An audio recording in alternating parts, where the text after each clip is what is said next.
प्रकार होते हैं भुजाओं के आधार पर, कोणों के आधार पर। भुजाओं के आधार पर त्रिभुज के 3 प्रकार होते हैं। पहला समबाहु त्रिभुज, ऐसा त्रिभुज जिसकी सभी भुजाएं समान होती हैं उसे समबाहु त्रिभुज कहते हैं। समबाहु त्रिभुज का परिमाप 3 गुणे भुजा। और दूसरा समद्विबाहु त्रिभुज, ऐसा त्रिभुज जिसकी 2 भुजाएं समान होती हैं उसे समद्विबाहु त्रिभुज कहते हैं। तीसरा विषमबाहु त्रिभुज, ऐसा त्रिभुज जिसकी तीनों भुजाएं असमान होती हैं उसे विषमबाहु त्रिभुज कहते हैं। इसका क्षेत्रफल √s × s - a × s - b × s - c, जिसमें s सेमी पेरीमीटर है और a b c भुजाएं हैं। कोण त्रिभुज के 3 प्रकार होते हैं। पहला न्यून कोण त्रिभुज, ऐसा त्रिभुज जिसका प्रत्येक कोण न्यून कोण होता है उसे न्यून कोण त्रिभुज कहते हैं। दूसरा समकोण त्रिभुज, एक ऐसा त्रिभुज जिसका एक कोण 90 अंश का होता है उसे समकोण त्रिभुज कहते हैं। तीसरा अधिक कोण त्रिभुज, ऐसा त्रिभुज जिसका एक कोण अधिक कोण होता है उसे अधिक कोण त्रिभुज कहते हैं।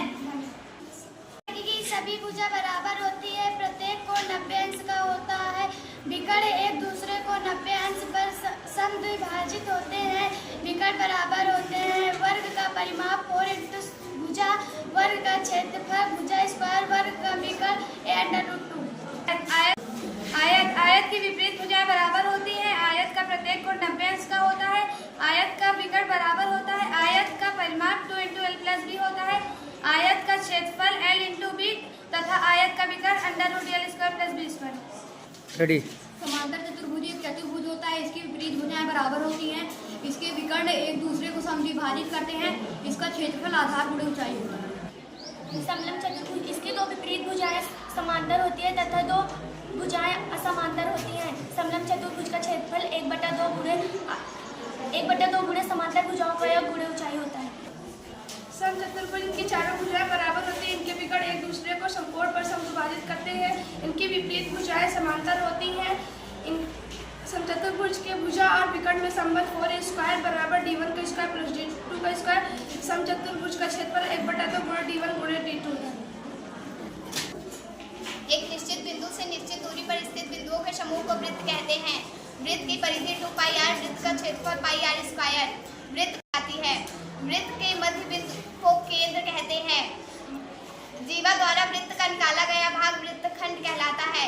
बड़ा भाग दीर्घ वृत्तखंड, छोटा भाग लघु वृत्तखंड। त्रिज्याओं द्वारा वृत्त का निकाला गया भाग त्रिज्यखंड कहलाता है। बड़ा भाग दीर्घ त्रिज्यखंड, छोटा भाग लघु त्रिज्यखंड। वृत्त को इंग्लिश में सर्कल कहते हैं। व्यास वृत्त को 2 बराबर भागों में बांटता है। जीवा वृत्त को 2 भागों में बांटती है।